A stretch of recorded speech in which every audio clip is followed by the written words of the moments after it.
Corona ने करवाया पूरे देश में तालाबंदी। कोरोना ने करवाया पूरे देश में तालाबंदी, जिस कारण विद्यालय हुए बंद और इस घड़ी में अध्ययन कर बच्चों के दिमाग हुए तंग।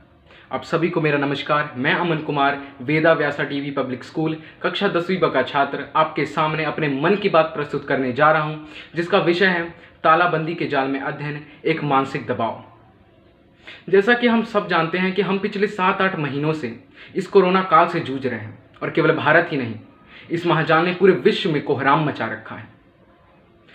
शुरुआत के कुछ हफ्तों में हमने इस विषाणु को भापा और फिर इसके घातक परिणामों से सचेत होकर हमने यह तय किया कि अब जो भी काम होगा घर रहते होगा, यानी कि घर से बाहर नहीं निकलना। हमारा देश एक प्रगतिशील देश है और ऐसे में अगर कोई काम रुका तो हम काफ़ी पिछड़ सकते हैं। और दोस्तों, ऐसा हुआ भी। तो इस घड़ी में सरकार द्वारा यह प्रमाण आया कि अब पढ़ाई ऑनलाइन होगी। और फिर क्या था, हमारी पूरी पढ़ाई इन 4 दीवारों के बीच ही सिमट कर रह गई। इन ऑनलाइन पढ़ाई के शुरुआती दौर में तो सब अच्छा था और सबको अच्छा भी लगता था, क्योंकि सब सोचते थे कि एक नई पीढ़ी की पढ़ाई हो रही है और काफ़ी अलग और मज़ेदार है, क्योंकि सब तो मोबाइल पर ही आ रहा है। मगर इसका असली आभास हमें 1-2 महीनों में ही होने लगा, जब 6-6 घंटे हमें मोबाइल, लैपटॉप तथा कंप्यूटर स्क्रीन के आगे बैठकर पढ़ना पड़ रहा था। और केवल विद्यालय समय ही नहीं, बल्कि हमें अपने कोचिंग इंस्टीट्यूट, कोचिंग सेंटर्स तथा ट्यूशन्स को भी इन्हीं अंतरों पर समय देना पड़ रहा था। और आज भी कुछ बदला नहीं।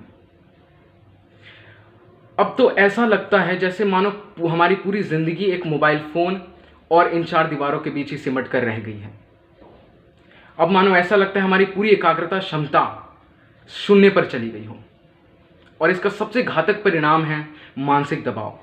इतने समय स्क्रीन के आगे बैठकर देखने पर आंखों पर काफ़ी जोर पड़ता है, जिससे कि तनाव बढ़ रहा है।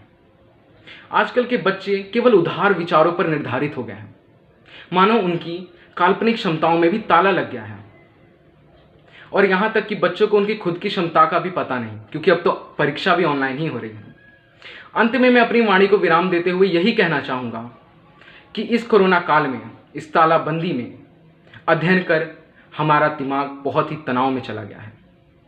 और हमें यह तो पता चल ही गया कि ये लैपटॉप, कंप्यूटर तथा मोबाइल फ़ोन कभी किसी अध्यापक का जगह नहीं ले सकते। आशा करता हूँ कि विद्यालय जल्दी पुनः खुले, ताकि हम फिर से एक नई एवं ज़ोरदार शुरुआत कर सकें। धन्यवाद।